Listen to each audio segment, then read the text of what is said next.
Au début du projet, on a interrogé les clients qui voulaient rouler différent. Ils nous ont parlé de coupé.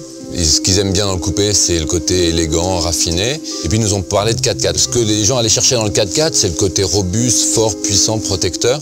On est allé mêler ces choses-là pour faire une nouvelle silhouette, une silhouette de coupé 4 portes surélevée. Et c'est ça la Citroën DS4. J'ai pris énormément de plaisir à la dessiner parce que c'est une voiture qui est très graphique. Ça part d'une page blanche et c'est au stylo noir. Quand j'ai commencé à dessiner la Citroën DS4, on montre toujours un peu aux collègues, aux potes du boulot. Est-ce que je vais trop loin, pas assez loin, est-ce que c'est expressif? Et au coup de crayon sur la page blanche, je savais que ça allait être une belle voiture.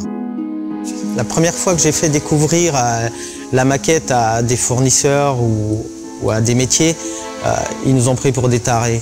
Réellement, ils pensaient qu'on n'y arriverait jamais. Quelquefois, j'ai douté aussi.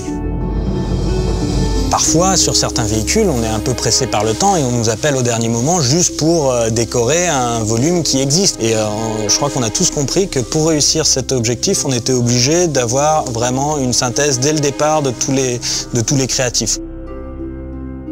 Au cours du développement, on me dit ouais, est-ce qu'on peut encore retravailler un peu le ton, plus mat, plus noir, mais on va rien voir quoi. Enfin, bon ok, on y va, on fonce, et là tout d'un coup, bah ouais, c'est révélé, c'est subtil, c'est ce qu'il fallait. Quand on a dit au début qu'on voulait faire une voiture haute comme un 4x4 avec des grandes roues, et puis qu'on voulait avoir l'impression de conduire un coupé, on nous a pris pour des dingues.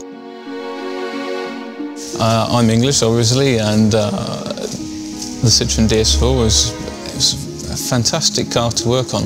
It's a very, very dynamic car. It's like a coupe, but still you've got all the place necessary for 4 or 5 occupants. It's very spacious. DS4, c'est vrai que c'est quelque chose de différent qu'on n'a pas encore vu. Traditionnellement, un coupé, c'est 3 portes. Toutes les berlines coupées qui existent ont 3 portes. Nous, on en a 5. En fait, la grosse contrainte de départ, c'était d'avoir une porte dissimulée, une porte cachée à l'arrière. Quelquefois, j'ai pensé qu'on n'y arriverait jamais. Essayer de réaliser une poignée qu'on ne voit pas, c'est pas si simple que ça.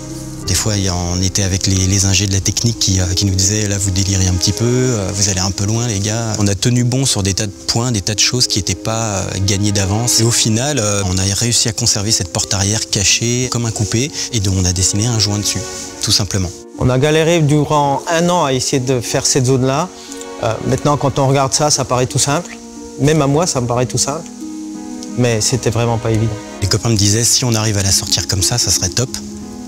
Et au final, c'est comme ça qu'elle est sortie. Quand je recroise le designer, il m'a quand même avoué qu'il était fier parce que sa voiture n'avait pas changé. C'est sa maquette qui est dans la rue.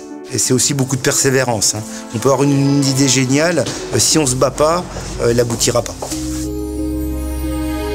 Il fallait être une petite bande de Gaulois pour être motivé pour sortir cette voiture. Et ouais, là on a taffé comme des malades. C'est là où je me suis dit, on a vraiment réussi à sortir un véhicule unique. Je souhaite vraiment à tout designer d'avoir l'occasion de travailler sur un projet comme la Citroën DS4. C'est vraiment un privilège.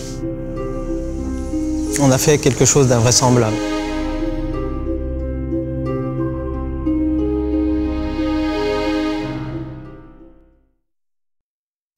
Quand on rentre dans cette voiture, c'est vrai qu'on a vraiment une sensation de classe, quoi, de chic. C'est vrai que c'est unique, quoi. On n'a jamais vu ça ailleurs.